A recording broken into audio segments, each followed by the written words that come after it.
So guys, ni wa muhungu wanyu mu comment nari mbazaniye story nziza cyane. Reka nkomeze rero tuyumve. Harimo amagambo meza cyane. Let's go.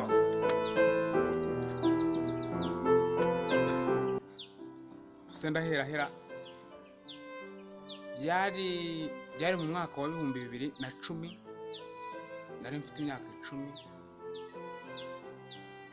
Nagiye kurangura ahantu bita kuri Nyabarongo ibisheke. Ndangije ndabirangura ibisheke, tugiye ibisheke 32 nabiranguye amafaranga 500. Ubundi ni 30. Bibiri byari nk'inyongezo wenda warira mu nzira. Mvuye aho bita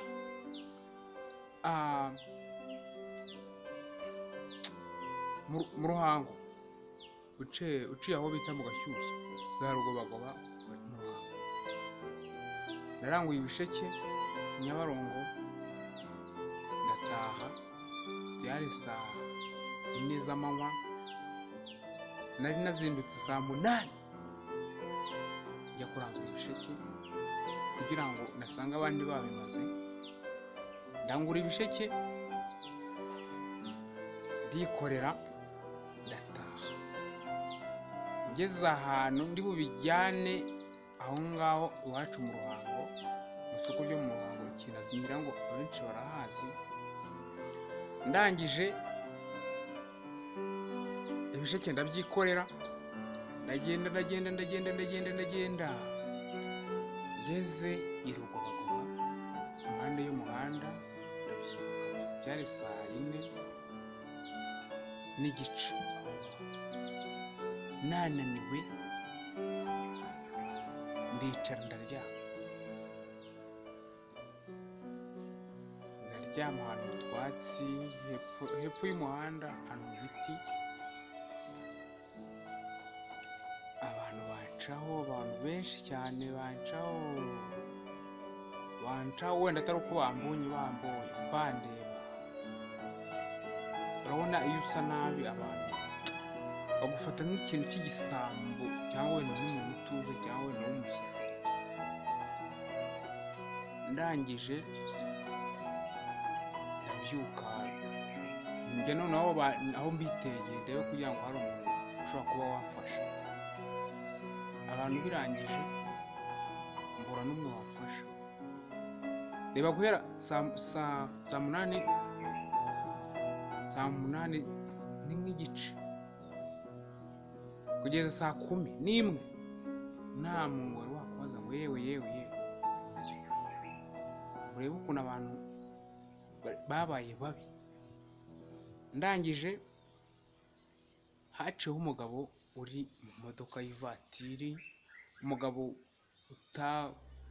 ufite nka metero imwe na santimetero nka 50, utabyibushye, utananutse, uringaniye.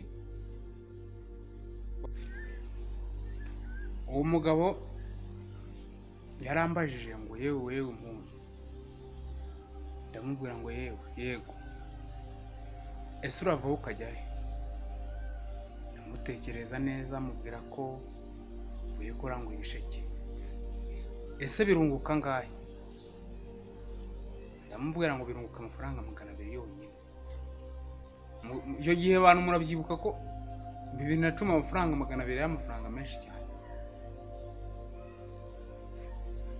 Ese ubu uragerayo? Ndamubwira ngo sinzi. Abantu muzika amarira y'umugabo atemba ajya mu nda, none ayanjye yatembye ajya hanze. Naramubwiye ngo wamfashije nkagera iwacu. Umugabo arandeba ku mafaranga 200 gutya, ariko ni wari uzi aho uri kujya. Ndamubwira ngo ntabwo nari mazi, ariko nahumvaga. mugabo ikintu yankoreye sinzigera mwibagirwa. Yarambwiye ngo nta mafaranga mfite, ariko mfite 500. Ndamubwira ngo arayampa. Ndamubwira ngo niyo wayampa ntakibazo, kuko n'ubundi sinabona umwanya.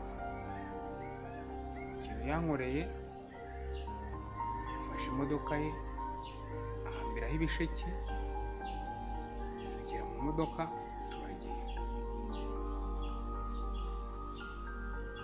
turagenda tugeze Kinazi ku kiraro, vamo byari byegeranye no mu rugo, ari nka metero nk'ijana. Vamo anegera igare, nawe turajyana angeza mu rugo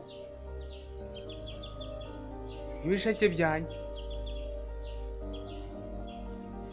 Umunsi twageze mu rugo nka saa 2:30.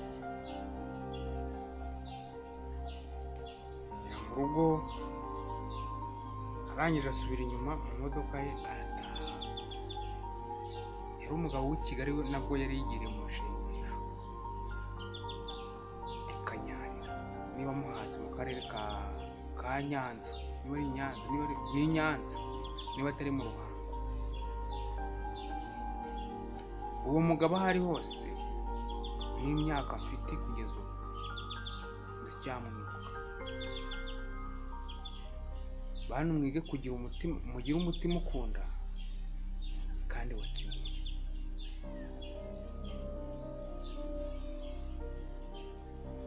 Mu myaka cyangwa ufite cyangwa mu bushobozi ufite, ntushobora kubura umuntu ufasha mu bushobozi ufite.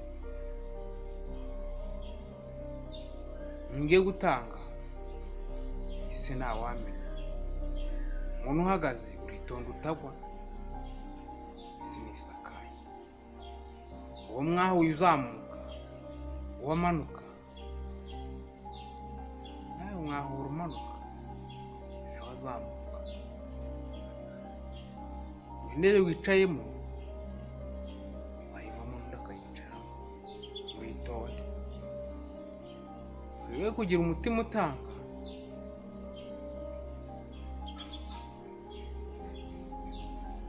kandi ugira ubuntu. Iyo nkuru ntuyikunda, nyandikire muri komenti, nzakubwira igice cya kabiri cyaho naje guhurira n'uwo mugabo mu myaka 15 yari ishize. Iyo nkuru ntuyikunda, nyandikire muri komenti. Nkomeje kubashimira abantu muri kunshyigikira muri ibi bikorwa byanjye bijyanye na YouTube no gukina komedi n'ibiganiro. Nkomeje kubashimira.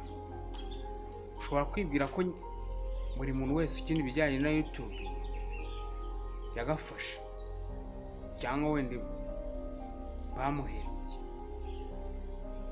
Umva, kugira ngo uhembwe amafaranga y'umuzungu hari ibyo ubusabwa. Iyo uri kureba video yanjye ukayirangiza, biba ari ibintu by'agaciro cyane. Ugakanda like, comment na share. Ni ibintu by'agaciro cyane. Ntawamenya ejo ni njye cyangwa wowe.